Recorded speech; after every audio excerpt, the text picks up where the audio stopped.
فقلت استغفروا ربكم إنه كان غفارا يرسل السماء عليكم مدرارا ويمددكم بأموال وبنين ويجعل لكم جنات ويجعل لكم أنهارا. الصلاة والسلام على رسول الله. أصبح الملك لله والحمد لله لا إله إلا الله وحده لا شريك له له الملك وله الحمد وهو على كل شيء قدير. اللهم بك أصبحنا وبك أمسينا وبك نحيا وبك نموت وإليك النشور. السلام عليكم ورحمة الله وبركاته. Payg'ambarimiz sollallohu alayhi vasallamning hadislaridan tanishlikda davom ettiramiz. Bugungi tanishadigan hadisimiz ham o'rganadigan hadisimiz o'tgan safargi hadisimizni davomi desa ham bo'laradi. Bu hadisni Abdulloh ibn Abbos roziyallohu anhu dan rivoyat qilinadi. Abdulloh ibn Abbos roziyallohu anhu Payg'ambarimiz sollallohu alayhi vasallamning ham jiyanlari bo'ladi va Rasululloh sallamning eng yaqin olim sahobalaridan. Rasululloh sallam vafot etganda bu sahoba 13 yoshda qolgan va bizga juda ko'p hadis rivoyat qilgan. Shu sahobadan hadisda kelyaptiki, an Abdullah ibn Abbas radhiyallohu anhu qala Rasululloh sallallohu alayhi vasallam man lazima al-istighfara ja'alallohu lahu min kulli hammin faraja va min kulli dhiqin mahraja va razaqahu min haythu la yahtasib degan hadis ekan. Ya'ni bu hadisda Rasululloh sallallohu alayhi vasallam aytayotki, kim istig'forni o'ziga lozim tutadigan bo'lsa, Alloh taolo unga har bir g'am tashvishini ketkazadi deyapti. Va unga bir musibat yetadigan bo'lsa, shuni kishoyish qiladi deyapti. Va o'zi o'ylamagan, kutmagan joydan rizq beradi deyapti. Boshqa hadisda man aksaral istig'for deb keladi. Man aksaral istig'fora farrajallohu anhu min kulli hammin faraja va min kulli ziqin mahraja va razaqahu min haythu la yahtasib. Kim istig'forni ko'p aytadigan bo'lsa, davomiy aytadigan bo'lsa, Alloh taolo uni shu g'amlarini ketkazadi deyapti. Va undan shunaqangi bir musibatini daf qiladi. Va u kutmagan, o'ylamagan joydan rizq beradi deyapti.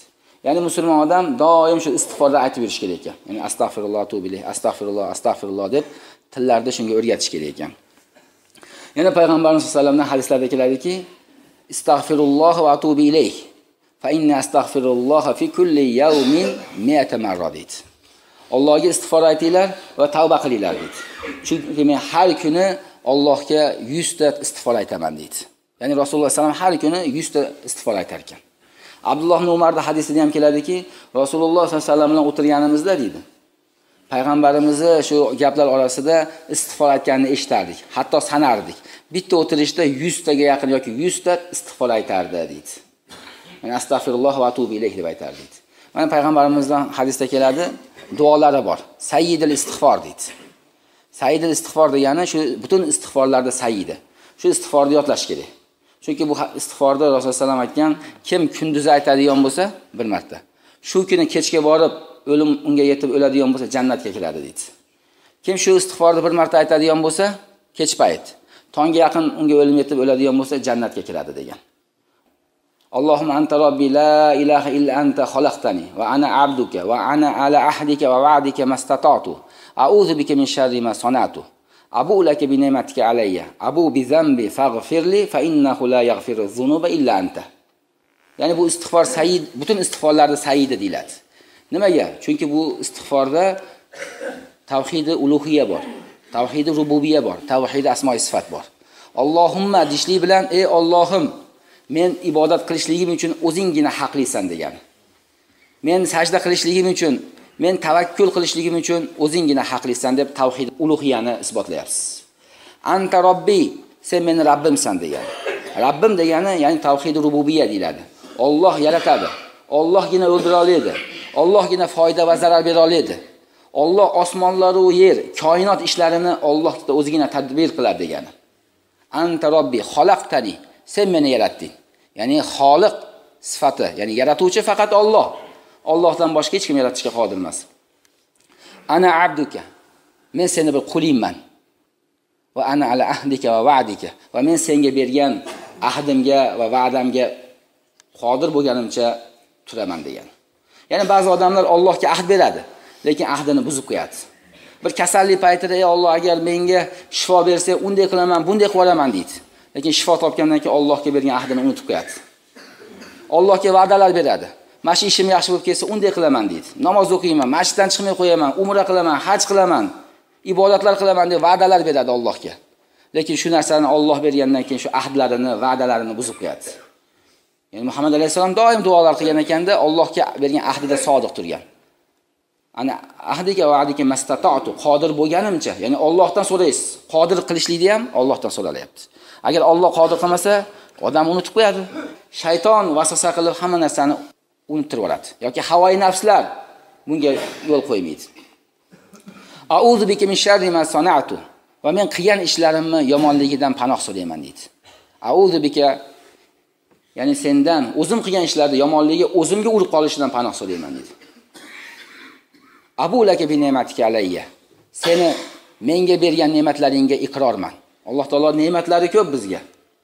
In ta'uddu ne'matallohi la tuhsuha. Agar Allohning ne'matlarini sanaydigan bo'lsanglar, uni hisobiga yeta olmaysizlar deydi.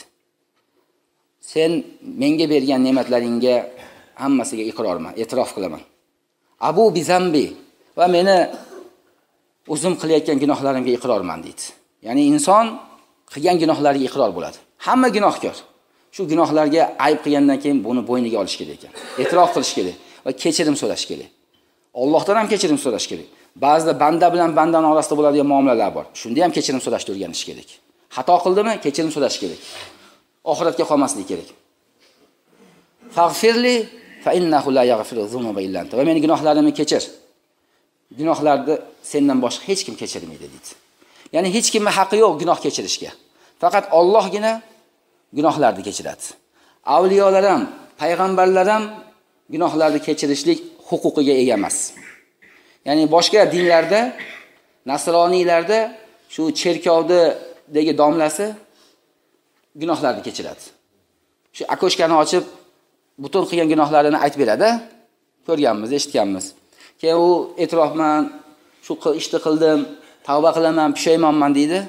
Shunga yarasha gunohiga yarasha chekib pul to'laydi.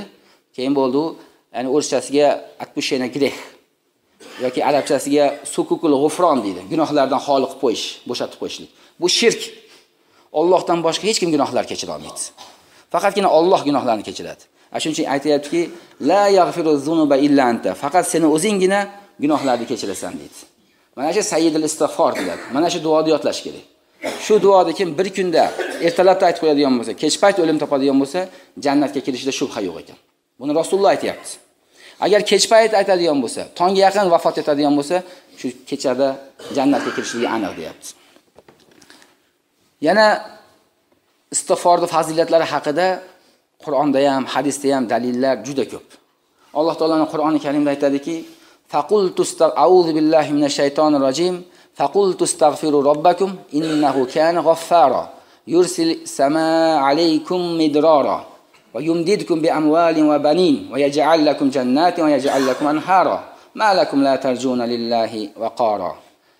Ya'ni Nuh alayhisalom Alloh taolaga aytayapti. Ya'ni Nuh alayhisalom qancha qavmini necha yillar da'vat qildi.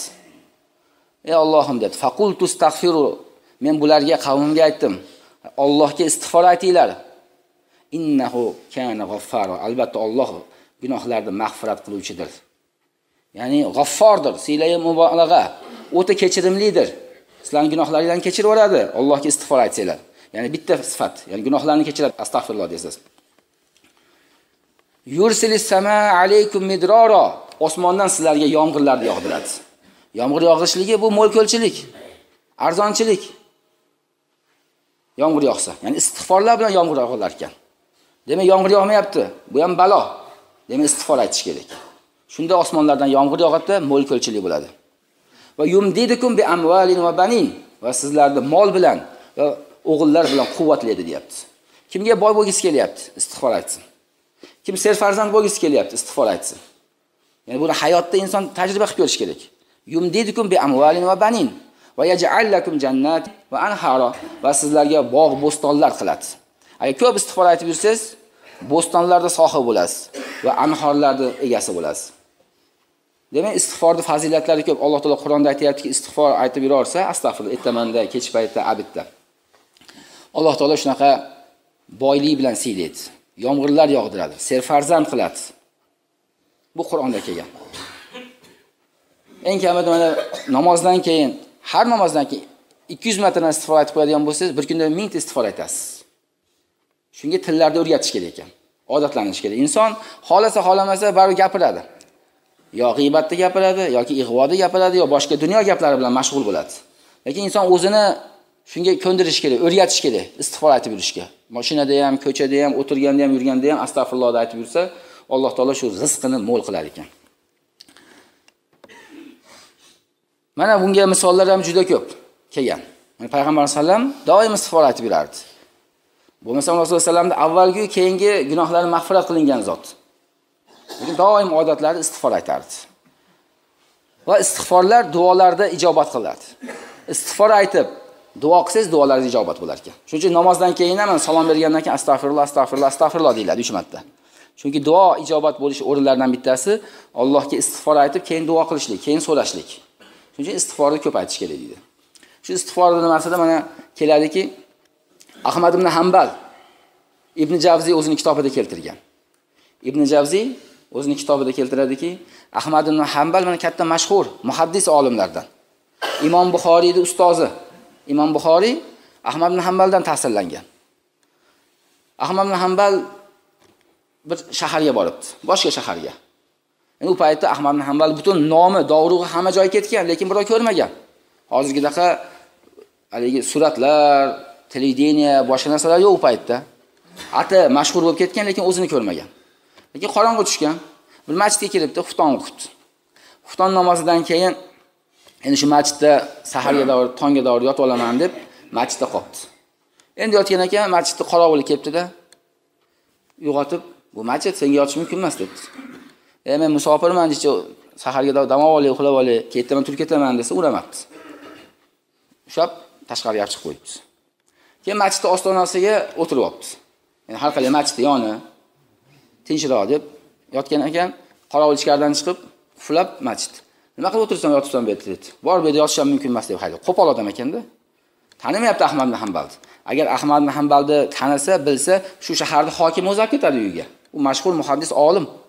Lekin o'zini nomini ham sotib yuradigan odamlardan emas ular. O'ziga yarasha izzat nafsi bor odam, g'ururi bor. Iltimos qilgan unamay o'ydan turgizib yuborgan. Shunda haligi bilan gaplashib turganda janjallashib. Yonida bir novvoyxona bor ekan masjidning biqinida. Bir novvoy shu xamir qilgani kelayotgan ekan. Keyin halilarni ko'rib, endi mo'y safit odam. Tog'a debdi. "Meni mana novvoyxonam bor, bo'pti, mayli shu yerda men xamir qilib non yopaman, shu yerda ozgina dam oling" debdi. Keyin o'zi novvoyxonasiga Ahmad ibn Hanbalni olib ketdi. Novvoyxonaga olib kirib, o'tkazib qo'yib, xamirini qila boshlabdi. Xamir qiladi, non yopadi. Har xamir qilayotganda, non yopayotganda astag'firullah, astag'firullah, astag'firullah deb turar ekan. Astag'firullah atubu ilayh deb ekan. Sahargacha charchamagan. 10 minut, 15 minut aytsa odam malollanib qoladi. Lekin u odat. Tinmasdan astag'firullah, astag'firullah, astag'firullah deb turar ekan. Keyin Ahmad ibn Hanbal kuzatib turib hayron bo'ldi. "Sen bu astag'firullohni shunaqa ko'p aytasan ekan, anchadan beri aytasanmi?" debdi. "Sen eskidan aytaman" debdi. "Yoshligimdan astag'firullah deyman" debdi. "Nimaga unaqa deysan? Charchamaysan ekan" desa, "Men qachon astag'firullohni ko'p aytib yuraman. Qachon Allohga duo qilsam, darhol beradi menga" debdi. Ya'ni istig'forni ko'p aytganimdan Allohdan nimani so'rasam shuni bergan debdi. Lekin bitta duoyim bor debdi. Shuni hozir kutyapman, turibman debdi. Istig'for aytib Allohdan so'rayapman, shuni Alloh berishini umid qilyapman debdi. Nima u, qaysi duo, nimani so'rayapsan Allohdan desa, Ahmad ibn Hanbal degan olim bor, muhaddis debdi. Bog'dodda debdi. Shu bilan bir uchrashishda so'rayapman debdi. Seni shu istig'forlaring meni masjiddan chiqarib yuboribdi-da unda debdi. Ya'ni istig'for ayta olganingdan masjiddan chiqarib yuborishdi meni. Ya'ni Ahmad ibn Hanbalda o'zi oyog'i bilan seni oldinga olib kelib qo'yibdi istig'forlar deb aytgan. Istig'forlar, tasbihlar, takbirlar, Allohni ulug'lashlar, shu duolar ijobat bo'lishiga sabab bo'lar ekan. Shuning uchun doim shu istig'forni aytib yurish kerak. Tasbihlarni aytib yurish kerak. Alloh bilan bog'lanish kerak. Ya'ni bu zikrlar Alloh bilan bog'lanish. Allohni doim eslash. Hadislarda ham keladiki, 3 toifa bor. Shularning duolari so'zsiz ijobat bo'ladi deydi. Shundan birinchisi va zakirinalloh kaseero deydi. Allohni ko'p zikr qiladiganlar deydi. Shu ko'p zikr qiladiganlar kim? Shu istig'for aytadiganlar, Allohga takbir aytadiganlar, tasbih aytadiganlar. Shuning uchun doim Alloh taologa tasbih aytish kerak, zikr aytishimiz kerak, istig'for aytishimiz kerak. Bu o'zimiz uchun foyda. O'tgan safargi istig'forlar bu ota-onalarimizga foydasi edi. Ota-onalarimizga ham istig'for aytib, shularga savobini tegishligini Allohdan so'rasak, ular ham jannatda turib shundan foydalanar ekan. Demak, biz bugungi hadisimiz Abdulloh ibn Abbos roziyallohu anhu dan. Bu hadisda Imom Buxoriy o'zini Tarixul Kabir degan kitobida keltirgan. Abu Dovud ham keltirgan. Ya'ni Sahih Buxoriyda emas. Imom Buxoriyning kitoblari ko'p. Shundan bittasi Tarixul Kabirda keltirgan. Va Ahmad Shokir buni bizga naql qilyapti. Man lazimal istig'for ja'alallohu lahu min kulli hammin faraja va min kulli dhiqin makhraja va razaqahu min haysu la yahtasib deyapti. Kim istig'forda o'ziga lozim tutsa, doim takror aytib yuradigan bo'lsa, shunga odatlanadigan bo'lsa, Alloh taolo uni bir g'amdan o'zi chiqaradi. G'amini ketkizadi. Va uni bir shunaqangi bir muammoga kirgan paytda shu kushoyish beradi. Va u kutmagan, o'ylamagan joydan rizqini keltiradi degan hadis ekan. Demak, istig'forni ko'p aytishimiz kerak. Bir kunda 5 mingta, 10 mingta, ya'ni musibatlanganlar, kasali borlar, dardi borlar, qarzi borlar, ishi yurishmayotganlar istig'forda aytib 5 mingta, 10 mingta, 20 mingta aytib olib, shu narsani o'zidan daf qilish kerak ekan. Yoki shu Allohning rizqini o'ziga jalb qilish kerak ekan. Ta'ziya ham bor ekan, shuning uchun ertaroq tugatamiz. Bir duo qilaylik. Amin. Allohumma ahsin aqibatana fil umuri kulliha va ajirna min hizzid dunya va min azabil akhirah. Robbana la tuzigh qulubana ba'da iz hadaytana wa hab lana min ladunka rahma innaka antal wahhab. Astaghfirullah va atubu ilayk bi rahmatika ya arhamar rahim.